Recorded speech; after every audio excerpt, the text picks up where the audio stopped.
Rogue One is considered by many to be the best Star Wars movie Disney has made so far, at least as of the making of this video. Though that's not exactly a very high bar to clear, let's face it. And because of that, one almost can't help but wonder if Rogue One is actually a great film based off its own merits, or if it only seems that way because of what it's being compared to. Because while most definitely superior to the sequel trilogy and Solo, there's no question about that, Rogue One does have a few flaws of its own that many seem to overlook. And today, I'd like to go over this movie to try and see how good it really is, to the best of my ability. And obviously there will be spoilers for Rogue One ahead, so in case you haven't seen it yet but would like to, you probably shouldn't proceed with this video. You have been warned. Okay, so to address what most of you are probably thinking right off the bat, yes, it is true that Rogue One was never immune to criticism, with one of the biggest complaints lobbied against the film usually being that it doesn't have great characters. But as I've already noted in other videos, a story not being character-focused doesn't automatically make it bad. And I know my saying that might come as a shock to some of you, seeing as I am a writer myself. But as I said in my video on Jurassic World, which you can find a link in the description to, sometimes a story just isn't about the characters. And when it isn't, the characters are best used as an outlet for what the story is really about. So the question that should be asked here is, does Rogue One successfully achieve that? And the answer to that is a pretty complicated one, because simply put, Rogue One is a prequel to the original Star Wars movie, and thus the characters are mostly used to ensure that events are able to line up with what comes after it chronologically. And in that regard, the characters work very well. They're given just enough personality so the audience will sympathize with them, and from there it's easy to follow them as they try to steal the Death Star plans. Though since the audience already knows they'll succeed, it's more about how they'll do it, as well as what it will personally cost them that's at stake here. And for some people, the characters don't need to be anything more than that, especially for a story of this nature. But the thing is, a professional writer, which I'd like to point out I am not, I was mostly self-taught, would argue that there should still be more to characters than what's offered in the movie. And to go back to an example I've used before, let's take a look at Jurassic Park. Because as I noted in the aforementioned video, that's another movie that's gotten flack for not having the best characters. But in that case, Steven Spielberg knew exactly what he was doing. The dinosaurs are the real stars of Jurassic Park. So Spielberg uses the characters as an outlet to make the story about the dinosaurs, which is why they aren't that complex and are mostly defined based on archetypes. That's why the characters mostly consist of adventure-seeking scientists, a wisecracking philosopher, a blood-sucking lawyer, excitable kids, a greedy trader, a big game hunter, and a well-meaning mad scientist. Spielberg uses these character archetypes to be able to show the audience the dinosaurs in all their glory while also moving the plot along. But what makes them different from the characters in Rogue One is that the audience is still able to see them for who they are beyond these archetypes. Because the audience is able to fully understand what motivates these characters. Grant, Ellie, and Malcolm are some of the best paleontologists in their field, so it makes total sense why they would be at the park and want to study the dinosaurs. And though we don't know why, we also know that Nedry is facing financial troubles and that Hammond isn't all that sympathetic to him, explaining why he would sabotage him and turn traitor. While Hammond himself is a man who obviously wanted to create a miracle and bring that wonder to the masses, but got too caught up in his idealism to see what everybody was warning him of. Even Giorno is ultimately just trying to look out for Hammond's best interest, since that's his job, and gets mesmerized by the potential of how much money the park can make. And the kids are there because they're Hammond's grandchildren and happen to have an interest in dinosaurs, like most kids their age. Basically, the point here is that even if these characters are mostly defined by specific archetypes, there's still more to them than that. We understand what motivates them and why they do the things that they do. With Rogue One, however, we never get any of that. We don't know what compels Jyn Erso to do what she does or why she's apathetic to fighting the Empire when they're the reason she lost her parents. Everything we do know about her is simply told to the viewer without anything to back it up, even her most core trait of her bond with her father. It drives the whole second half of the story, and yet we barely even see the two interact. And similarly, Cassian mentions he's been part of the rebellion since he was 6 years old, but we're never told why. And considering that's both the crux of his whole character and seemingly the main reason he keeps fighting, that's a pretty big gap to leave open within the movie. And the same goes down the line. We don't know why the pilot deflected, why Chirrut studied so hard in the ways of the Force, why Malbus is such a disbeliever in the Force despite Chirrut clearly proving its existence, and so forth. To put it simply, not only are the characters in Rogue One archetypes more than actual characters, there's very little to them beyond those archetypes.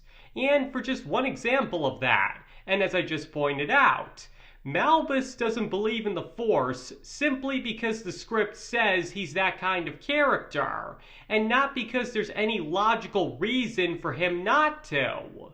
Really, the only new character that is more than an archetype is Krennic, whose motivation and actions are made very clear and feels like he's doing way more than just progressing the story along. He feels like he actually has agency and that he's a real person instead of just a tool to line things up with A New Hope.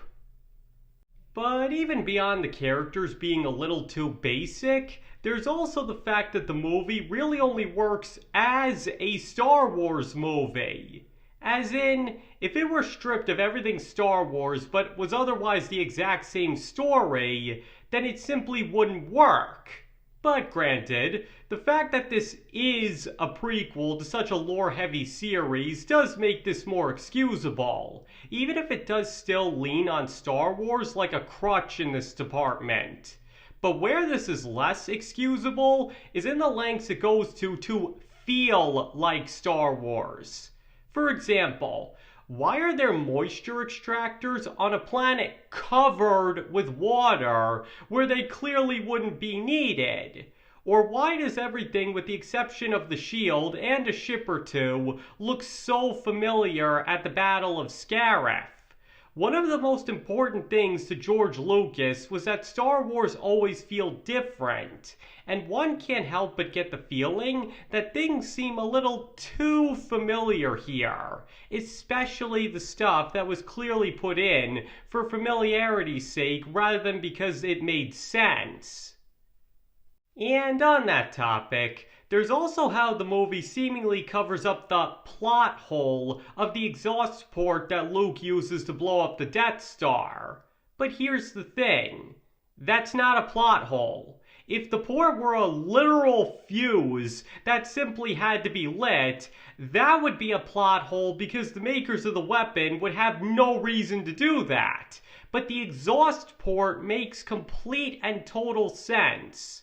Now, I'm no engineer, but exhaust ports and pipes are made specifically to dispel toxic chemicals that are being created inside reactors and other such things. So it stands to reason that if some kind of explosive or fire was put down these ports, it would probably end up causing an explosion. It's even stated in the original movie that the only reason they can target the exhaust port is that it's just big enough to attempt to get blaster fire down it. And even then, it's noted to be a 1 in a million chance.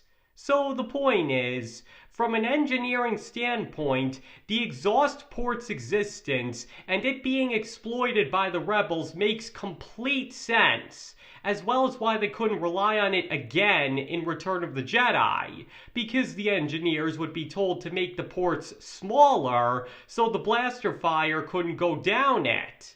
The problem with popular movies is that people end up reading way too much into them to the point that they start seeing things and issues that aren't there. Stuff like this happens all the time with well-known stories.